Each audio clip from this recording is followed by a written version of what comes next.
What's a perfectly inelastic collision? When two objects collide and stick together after the collision, this collision is called a perfectly inelastic collision. So what are some examples of this type of collision?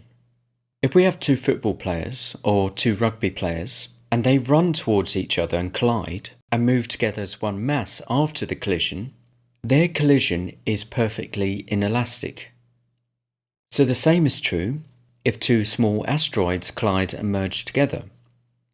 So any collision that we have, where the two objects stick together after the collision, this is known as a perfectly inelastic collision. So for all types of these collisions, the total momentum of the objects before the collision is equal to the total momentum of the objects after the collision.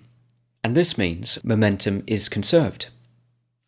In fact, due to the conservation of momentum, we can write perfectly inelastic collisions mathematically like so, where the sum of the momenta of each object before the collision is equal to the momenta of the merged object after the collision. And of course, we can have more than two objects here. Now remember, velocity is a vector. So whenever we analyze the velocity of an object or objects, we must indicate their direction. So if we're analyzing motion in one dimension, this is quite simple. All we need to do is just choose one direction to be positive and the opposite direction to be negative. So let's try an example problem. A 5,000 kilogram truck moving at 5 meters per second eastward is struck from the rear by a car with a mass of 1,250 kilograms. The two cars become entangled as a result of the collision. If the car is moving at a velocity of 18 meters per second eastward before the collision, what is the velocity of the tangled mass after the collision? So first of all, why do we know this is a perfectly inelastic collision? We know this collision is perfectly inelastic because both objects stick together after the collision. Now if they rebound off one another and move apart after the collision, this collision would not be perfectly inelastic. It would be a different type of collision, and we'll get to these types of collisions later on in the video. We're also given the mass of both objects and their initial velocities. And our goal is to find the final velocity. So we can take our equation and rearrange it to make the final velocity the subject of the formula. And this is what we're doing here. Both objects are moving in the same direction, towards the east, so we can choose the east direction to be our positive direction, and west would be our negative direction. So now, we know that both our object's velocity are positive initially. So let's plug in our values now in this equation. So our truck is 5,000 kilograms and it's moving at 5 meters per second in the positive direction. And our car is 1,250 kilograms moving at 18 meters per second in the positive east direction. And their combined masses is equal to 6,250 kilograms. Now when we sum this together, we get the final velocity of the entangled mass after the collision, which is a positive 7.6 meters per second. So we know here that after the small car collides with the truck, the car slows down, but the truck speeds up ever so slightly. In this type of inelastic collision, the total kinetic energy of the system is not the same before and after the collision. In fact, some of the kinetic energy is lost during the collision. Kinetic energy is not conserved in a perfectly inelastic collision. But how might this kinetic energy be lost? Where does this kinetic energy go? As soon as the collision starts, some of the kinetic energy gets converted into sound energy and internal energy as the objects become deformed. And when we talk about elastic collisions in a minute, we'll find out that the kinetic energy is instead conserved before and after the collision. we can in fact calculate how much kinetic energy is lost in a perfectly inelastic collision, and we'll see how this is done with this example problem. So this problem states, two small asteroids in the asteroid belt collide head-on in a perfectly inelastic collision. The first asteroid has a mass of 1,000,000 kilograms and an initial velocity of 50 meters per second to the right. The second asteroid has a mass of 10 million kilograms and an initial velocity of 10 meters per second to the left. How much has the kinetic energy decreased during this collision? So let's write out the variables we've been given, which is the mass of both objects and their initial velocities. Now our current unknown is the kinetic energy that is lost after the collision. And we can write this out mathematically like this, where the change in kinetic energy is equal to the final kinetic energy after the collision minus the total kinetic energy of both objects before they collide.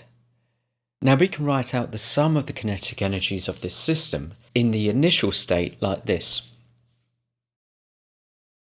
And for the final kinetic energy, we must first realize that our two objects have merged into one object after they collide. And therefore the final kinetic energy will be written like this mathematically, where our mass here is the mass of the combined asteroid. Now in order to find this final velocity value, we need to use the perfectly inelastic collision equation that we saw earlier in this video. So we can rearrange this equation to make the final velocity the subject of the formula. And because we know the masses of the objects and their initial velocities, we can simply plug in the values here. So what do we get? So adding our initial momentums for each asteroid and dividing by the total mass, we get the object's final velocity. And we get a velocity of negative 4.54 meters per second. And the negative sign indicates that the combined asteroid is moving to the left now. So now we have all the variables available to find our change in kinetic energy. Remember, the change in kinetic energy is the final kinetic energy after the collision minus the initial kinetic energy before the collision. So we can expand this equation out like so, and we can plug in our values now. So after doing that, and summing up our values here, we get a change in kinetic energy of negative 1.64 billion joules, or 1.64 gigajoules. And the negative sign here tells us that this amount of energy was lost during the collision. If we had a positive kinetic energy amount, this would indicate energy was gained in the final state. So in other words, 1.64 gigajoules would have been transformed from the initial kinetic energy to heat or internal energy in the final asteroid. So we talked about perfectly inelastic collisions. What are elastic collisions? If two objects collide, they may deform slightly due to forces involved. However, if they return to their original shape without any loss of kinetic energy and they separate afterwards, this is termed as an elastic collision. In an elastic collision, both the total momentum and the total kinetic energy are conserved. And we can write this mathematically like so.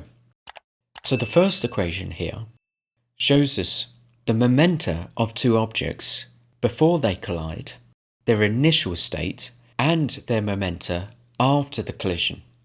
And the second equation looks at each object's initial kinetic energy and their final kinetic energy after the collision.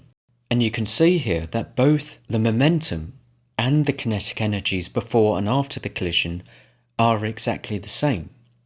They're conserved. In nature, most collisions are neither perfectly inelastic or elastic. They lie somewhere in between. When we have collisions that are nearly completely elastic, like the collisions between two billiard balls or between a tennis racket and a tennis ball, there is always some loss of kinetic energy. Some of the total initial kinetic energy is converted into heat and sound. So elastic and perfectly inelastic collisions are a limited case. Most collisions fall under a third category called inelastic collisions. They're not perfectly inelastic, they're simply inelastic collisions. And in this case, colliding objects bounce and move apart or rebound off one another, but there is a loss of kinetic energy during this collision.